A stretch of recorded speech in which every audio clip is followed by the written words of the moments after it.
Hi everyone, and welcome to City Kids Online. And visitors, if this is your first time watching, we are so glad you're here. What are you doing? Well, I've decided to be king for a day. What?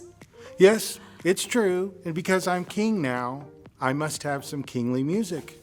Oh, really? Yes, I have decreed it, therefore it must be. I will enter again, and this time my entrance music must play.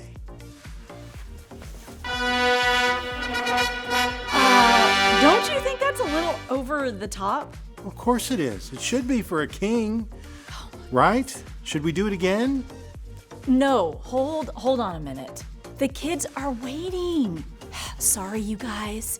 Joel, you can't just decide to be king. I can't? No. Why not? Well, you're not a king. I could be. No, you can't. Enough of this. As I said before, the kids are waiting. You know what a king does on his throne? He What? sits on it. Speaking of kids, I might have a way to get us into our Bible lesson today, this time with a real king. Oh, I bet I know who this is. Who? It's Burger King. No. I love that flame-broiled Texas double whopper with the jalapenos and the cheese. No, silly. So yummy. Not Burger King. Then White Castle, maybe? No, not White Castle, not Burger King. It's Jesus. Jesus made hamburgers? No, he did not make hamburgers, but he did make a grand entrance Where? into the city of Jerusalem. But before we get to that, let's go over our big picture question. I got this. Okay. What did Jesus do to save us? Do you know? I do. Jesus lived a sinless life. He died on the cross and rose from the dead. I'm so glad Jesus came to save us. Me too. Hey, check out our Bible story.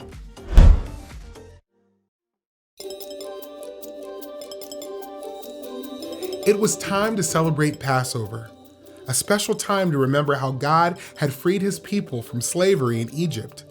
Many Israelites had traveled to Jerusalem to celebrate God's amazing rescue.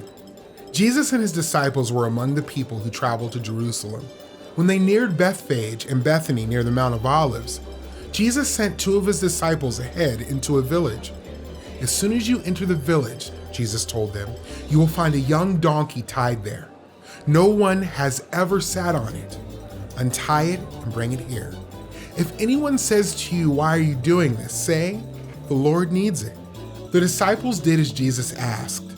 As they untied the donkey, its owners asked why. The Lord needs it, they said.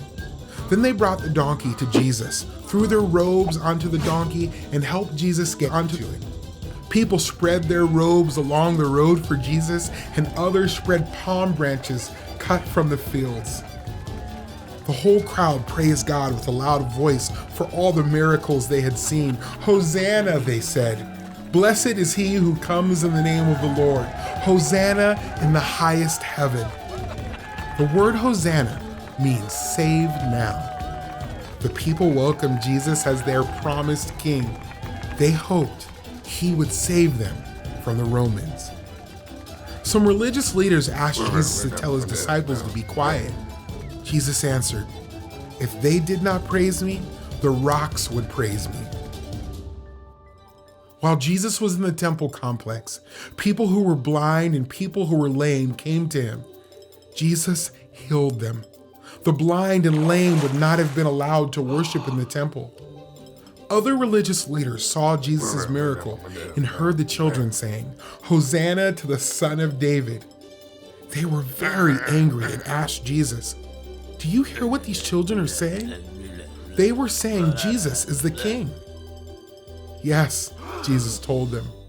The writer of the Psalms had said, you have prepared praise from the mouths of children and nursing infants. Jesus left them and went to the town of Bethany to spend the night. During Jesus' triumphal entry, the people welcomed him as king. Jesus was the Messiah spoken about by the prophet Zechariah. Look, your king is coming to you. He is righteous and victorious, humble and riding on a donkey, on a colt, the foal of a donkey. One day, Jesus will return to earth on a white horse as king over everything. So Jesus made a kingly entrance into Jerusalem. He did. Jews were coming from all over to celebrate the Passover. They knew God saved them from slavery in Egypt, and they expected God to save them again from the Romans. Well, that makes sense after seeing all the things that Jesus did, and they were shouting, Hosanna. That's right. Do you remember what Hosanna means? Does it mean to hit Anna with the hose? No, silly. It means save now. Oh. And he did come to save them, but not how they thought. Our Bible verse explains it pretty well. It does. We have a new verse. It says he humbled himself by becoming obedient to death, even death on a cross. Philippians 2:8. How about motions? Sure, we've got some.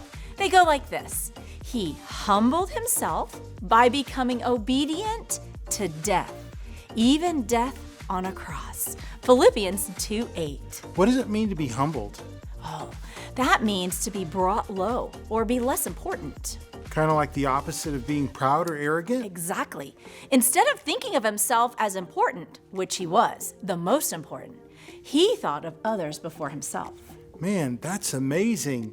Even though he was God, he didn't expect special treatment, but kind of took on the nature of a servant. That's exactly right. Hey, you guys, thanks for watching today. It was so good to have you with us. Remember, you can find some activities at our website at citypointchurch.com/citykids. Hey, we'd love to hear from you. Send us a message at castile@citypointchurch.com. See you guys later.